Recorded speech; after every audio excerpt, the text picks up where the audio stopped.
Bonjour and welcome to another video. This is yours truly, and I decided to do voice recording videos with pictures. I'm not going to do them all the time. I'm going to do videos where you guys are going to see me in front of a camera talking. So you guys ain't going to see voice recording videos with pictures in them. You know, you're not going to see a podcast. You're not going to see a podcast style video with a voice and pictures in it. You're going to see those, but you're not going to see those all the time. So I'm going to do something like that every once in a while, but not all the time. Okay, before I get into this video, I watched two news channels from Canada, CTV and the CBC, and they were doing a news report about snow in Manitoba, one of the prairie provinces of Canada. Excuse me, just clear my throat here. And it was snowing, and it was treacherous. Some people were sliding across the road, and I think a utility truck slid across the road and hit somebody. And luckily, they were okay. And a chef in a restaurant was sleeping in the kitchen of his restaurant because he didn't want to go home because how bad the snow was. And I remember I received a comment from a whacked out Canadian who told me this: New Manchester, there is no spring. It's just winter and summer. Well, even though it's snowing in that one part of Canada, I don't know if it's snowing in other parts of Canada, even though it's snowing in Manitoba, even though it's that, but technically it's spring. It doesn't look like it's spring, but it is spring. So, again, hearing these Canadians talk, I really don't understand them. I just snap at them for no reason because I think they're insulting me or they're just lying to me. I don't know. So I'm just confused, and, I don't understand Canadians. It's like this, people from other countries don't understand Americans, and Americans don't understand people from other countries. So that's how it is. And I just gotta focus and not focus. I gotta see just how these people are, how they think. Maybe I'll understand them better. All right, on to this video. Okay, I did a video about the Bering Strait crossing. Let me say this again. I did a video about the Bering Strait crossing. I didn't go in depth on this, but I'll just talk more about it. But actually, I'm going to talk about this. What will the world will be like? What will the new world and the old world will be like if the Bering Strait crossing existed as a undersea tunnel that goes underneath the Bering Strait to link Alaska, which is North America, and a piece of Russia. And it also goes under the Diamine Islands. Big Diamine and Little Diamine. So,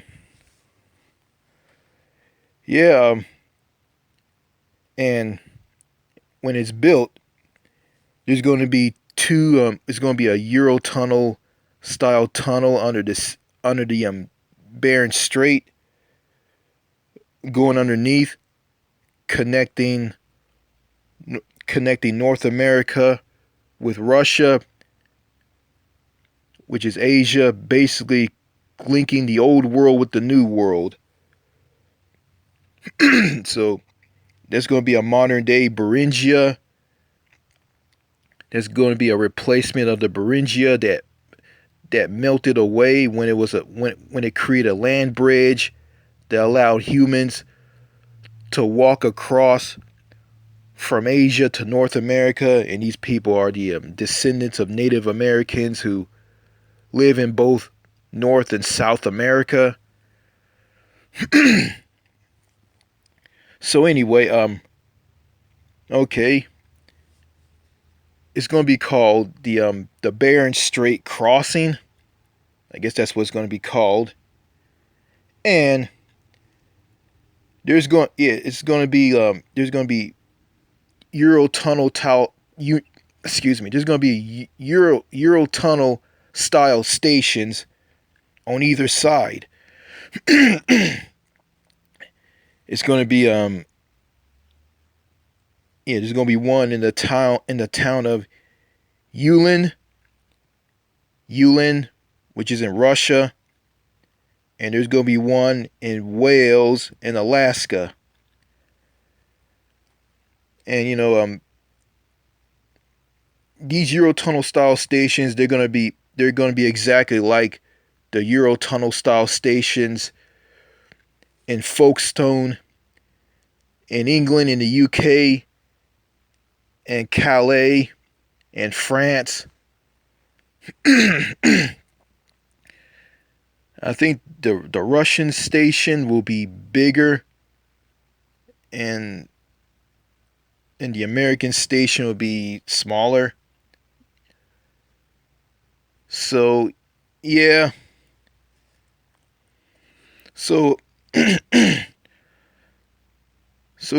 said that in a previous video I did about this. Yeah, it's going to be used more for freight, but it's going to be it's going to be a train style thing. The Bering Strait crossing, just trains going back and forth, carrying passengers and passenger trains, and carrying people in their vehicles, transporting their vehicles from back and forth between the old world and the new world. Yeah, between Alaska and Russia, between North America and Asia, or Eurasia. So yeah, and also and also say that it's gonna create a lot of boost in tourism.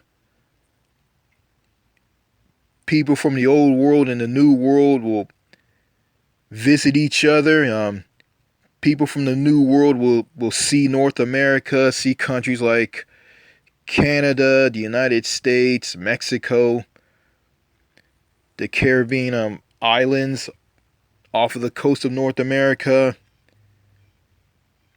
And people from the new world will see countries like, Russia, China, other countries in Asia, Europe, in Africa.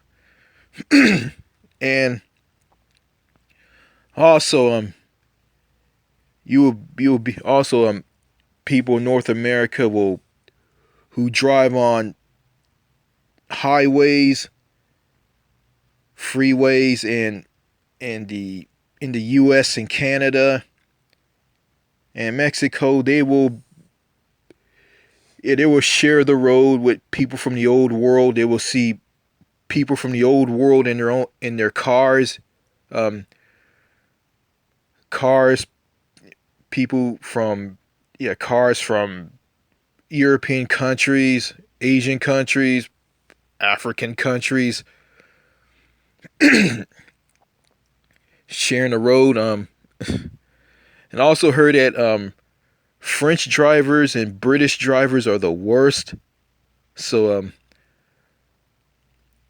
a French driver and a British driver I'm gonna say a French driver is gonna cause a lot of mayhem on the highways and freeways and states all over the United States.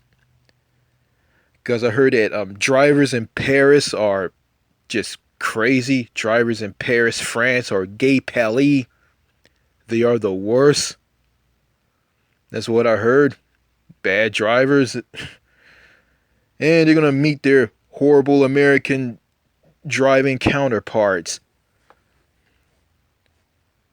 So yeah, and it's going to be reverse.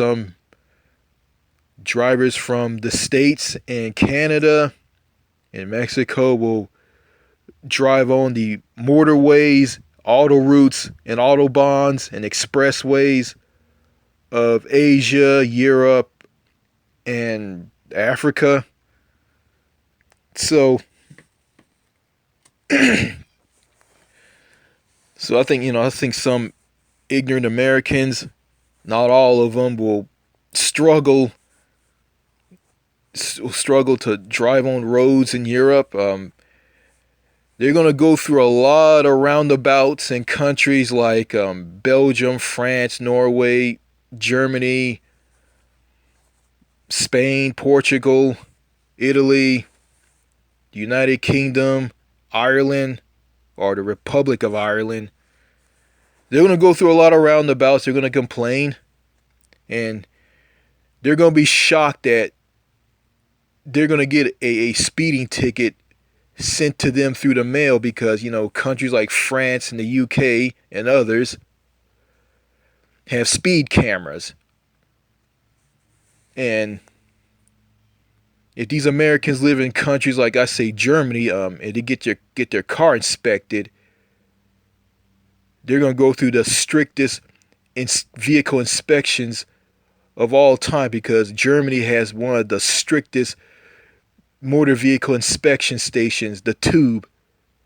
They're going to see little things like, okay, like a little chip on a car, a little paint chip, or a small hole in a headlight. If they see that, the car will automatically fail because the vehicle inspections are very, very strict. And also, good news for, American expats and expats from countries in North America like, basically Canada and the US. They can have access to good foods. Well, I'm gonna say, well, actually, I'm gonna scratch that. I'm gonna leave Canada out of this. I'm gonna talk about people in America. Well, people in America who consume foods that has high fructose corn syrup, chemicals, GMOs, artificial junk in the foods here in the US, they're gonna be eating healthier foods in the old world countries. They're gonna eat foods that don't have all the chemical based junk that's in the foods in America. Foods that'll be healthier and good for them. That won't make them gain weight. That won't flare up their tempers and make them act crazy, make them go angry and lose it and snap. So yeah, also this is going to be good for people, men who are incels, black pillars, who are who will likely go in a mass shooting and lose it because of how screwed up the women are through toxic feminism and viewing men as creeps, weirdos, pedophiles, and perverts. And older men, this will be good for them. Not older men, but middle-aged men, but this will be good for them. They'll be likely to meet a woman who doesn't care who they are and like them for who they are on the inside, not what they look like on the outside. Yeah. So yeah, going back to the tourism, um, people in North America will buy foods, not foods, but like snacks, clothes, all kinds of souvenirs from the old world and people in the old world, and people from the old world who travel to the new world will buy souvenirs and things in the new world, and yeah, and they will also eat foods that have a lot of chemicals, artificial junk in the foods. I don't know if they're gonna like it. They're probably gonna hate it. I don't know. Some will like it. Some will hate. Some will like the foods. Some will hate the foods here in the U.S. So yeah, and also I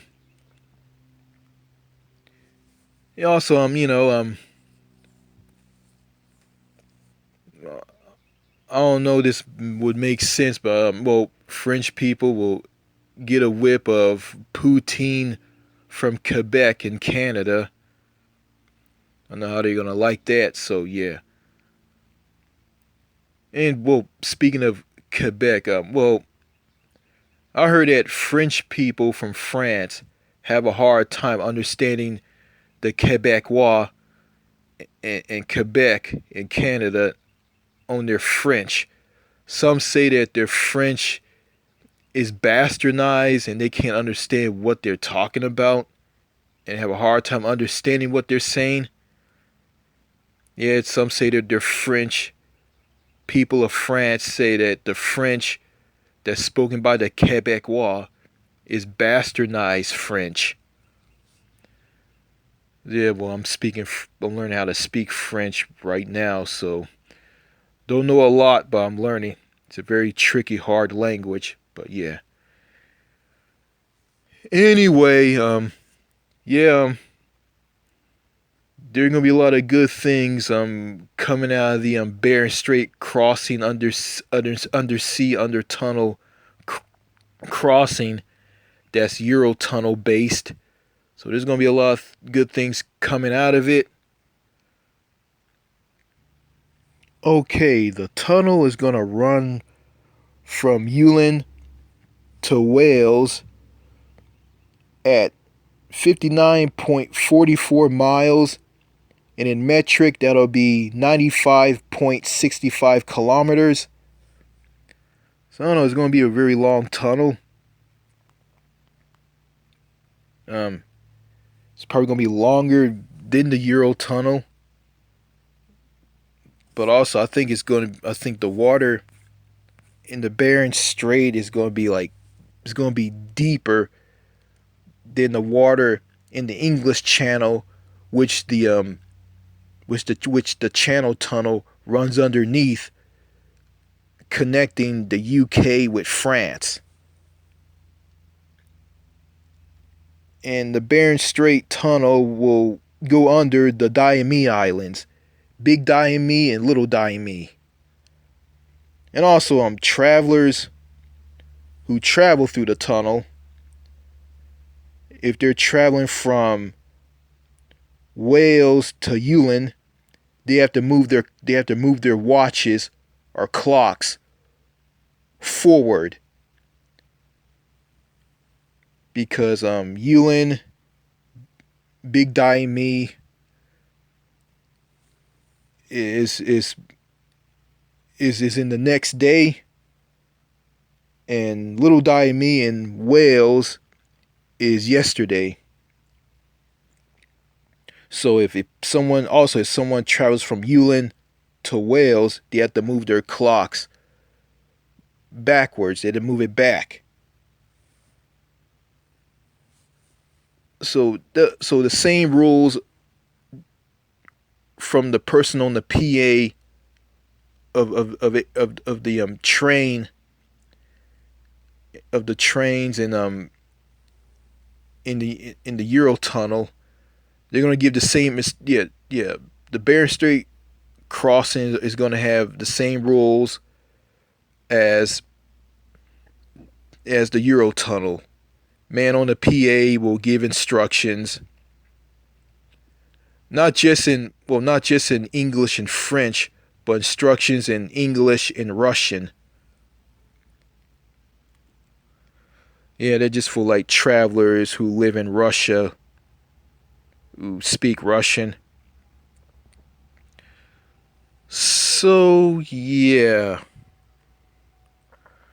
um, this thing doesn't exist, but in years and years and years ago, a lot of proposals was brought out to build a bridge that connected Alaska with Russia that goes over the Bering Strait. But yeah, building a bridge wouldn't be a good idea because it snows and it ices over and sheets of ice will float around the bridge, destroying the bridge, taking the bridge down. So yeah, it's so this undersea tunnel that goes underneath the Bering Strait, if it exists, will link North America with Asia, linking the old world with the new world, and linking the United States with Russia. Yeah, yeah, it'll be possible to travel from New York to Moscow, um, from Los Angeles to Paris,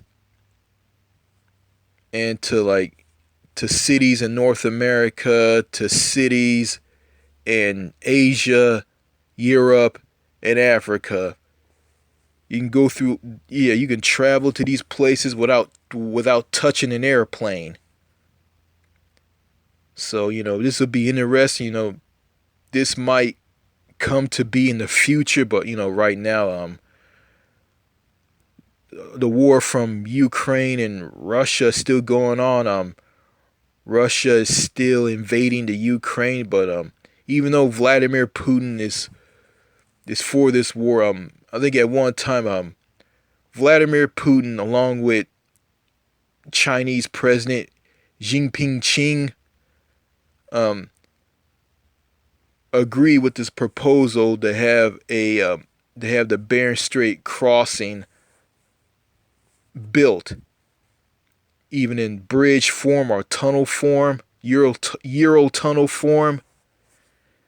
Yeah, but I don't know. Seeing what Vladimir Putin is doing to the Ukraine, I don't think the Bering Strait crossing would be a good idea to build because it was built. Um, Vladimir Putin will probably attack the U.S. and Canada and other countries in North America because the guy's a war criminal and a lunatic. So yeah, the Bering Strait crossing undersea tunnel is feasible. It will create a lot of job opportunities. Will boost the economy in countries. It will boost tourism, and it will. So yeah, it's a good idea on paper. The bridge version isn't a good idea, but the Euro tunnel version is a good idea. So that's just me saying that. Okay, that's all I gotta say in this video. Au revoir.